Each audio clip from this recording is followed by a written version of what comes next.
With the craziness of life, being present isn't always the easiest thing. But for author, podcaster, and reporter Cameron Dobbs, it's a message she's aiming to share with the world. Her podcast and book, Play Where Your Feet Are, inspires others to persevere through adversity. And Cam stopped by ISF to share her journey and what that message means to her. Cameron Dobbs, hi. Hi. Welcome to ISF. It's great to see you. Thank you. I'm honored to be here. You're so busy. I am. Busy. We have a podcast, a book, doing all the things. We're talking about your career, but you came to Miami as a student athlete. Awesome, go you.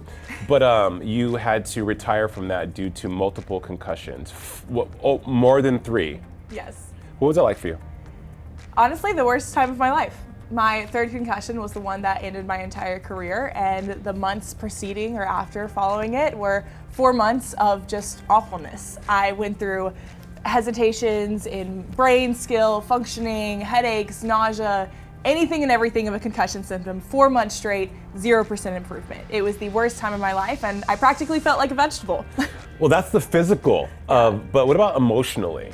Yeah. How'd you feel emotionally? I had a ton of mental health struggles. I struggled with anxiety, depression. I'm not a crier, and so to cry as often as I did during that time was literally depressing, but it was just the hardest time. I faced a huge identity crisis, wondering who I was without my sport and without my accolades that I had before. I went from pretty much the it girl, having my entire life together and a plan, to now having nothing in a blink of an eye with one bad block move. You were mourning the death of something. Yeah. At a young age. That I can imagine that's like a really big hill to overcome. But with that, you returned to the sport to coach the UM volleyball team. Yes. New beginning for you. Coming back in that capacity, how did you reconcile not being the it girl, not being that athlete, but having to teach instead of do?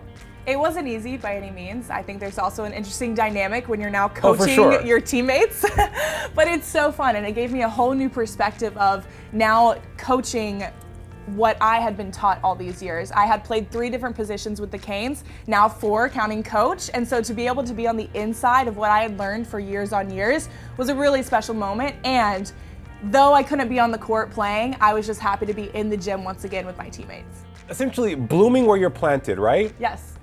You are a budding sports reporter. I feel like you were always meant to be on TV, Cam.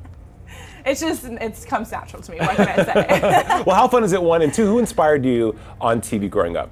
I think for me, even nowadays, when people ask where I see my career going, I always say combine Tim Tebow and Oprah and you get Cameron Dobbs. There you go. We'll take that. I like that. Yes, I like that. Yes, for sure. I see that. What do you love most about it? Well, I think I just love people. At the end of the day, I love people. I love telling stories, specifically in the sports realm. I love highlighting, for example, for our Hurricane athletes, the human beings behind the Hurricanes jersey. I think it's incredible to have your stats and your big accolades, but how do you persevere? What's your passion? What's your personality? That's what I want to feature. The podcast is Play Where Your Feet Are, as well as the book available now. Cam Dobbs, your energy's infectious. I feel like I had 9 cups of coffee today. I think we're just going off of each other. Right, baby. You're a gem, Cam. Thank you so much. Thank you.